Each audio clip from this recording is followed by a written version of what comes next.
എന്നെ ഒന്നും കിടത്തി ഉറക്കിയിട്ടില്ല.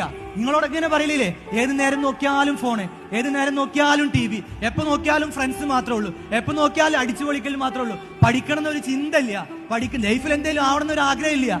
ഈ പറഞ്ഞ് പിന്നാലെ നടക്കുന്ന പാരന്റ്സിനെ ലൈഫിൽ നമ്മൾ തിരിച്ചറിയുന്ന ഒരു മൊമെന്റ് വരും. ഞാൻ ഇന്ന് സംസാരിക്കുന്ന എല്ലാ വേദികളിലും ഞാൻ വിജയിച്ചതിന്റെ ഏറ്റവും പ്രധാനപ്പെട്ട കാര്യത്തില് ഞാൻ പറയുന്ന രണ്ട് വ്യക്തികൾ ഉണ്ടെങ്കിൽ അതെന്റെ ഉമ്മയും വാപ്പയാണെന്ന് ഞാൻ പറയലേ. കാരണം അത്രയും പറഞ്ഞിട്ടുണ്ട് അവര്. ഉറങ്ങാൻ സമ്മതിച്ചിട്ടില്ല. കടന്നുറങ്ങുന്ന ഉറക്കത്തിൽ കൂടെ കിടക്കുമ്പോൾ പോലും ലൈഫിൽ എന്തെങ്കിലും ആവണം, എവിടെങ്കിലും എത്തണം, എന്തെങ്കിലും നേടണം എന്ന് പറഞ്ഞുകൊണ്ടേയിരിക്കും. എത്ര എതിർപ്പുകൾ നമ്മളടുത്ത് ഉണ്ടായാലും നമ്മളിങ്ങനെ പറയും, നിങ്ങൾക്ക് ഒരു നേരം സ്വയം തരൂല, എന്ത് വീടാണിത്, എന്ത് പ്രശ്നമാണിത്, നമ്മളെ മക്കൾ പറഞ്ഞുകൊണ്ടേയിരിക്കും. നിങ്ങൾ മനസ്സിലാക്കുക, എന്തായാലും മക്കൾ ഈ പ്രായത്തിൽ ഇതിങ്ങനെ പറയുമ്പോ നമ്മളോട് എതിർപ്പ് പറഞ്ഞുകൊണ്ടേയിരിക്കും. ഞാനും പറഞ്ഞിട്ടുണ്ട്, വയറ് നിറച്ച്. ഉമ്മടക്കം തിരിച്ച്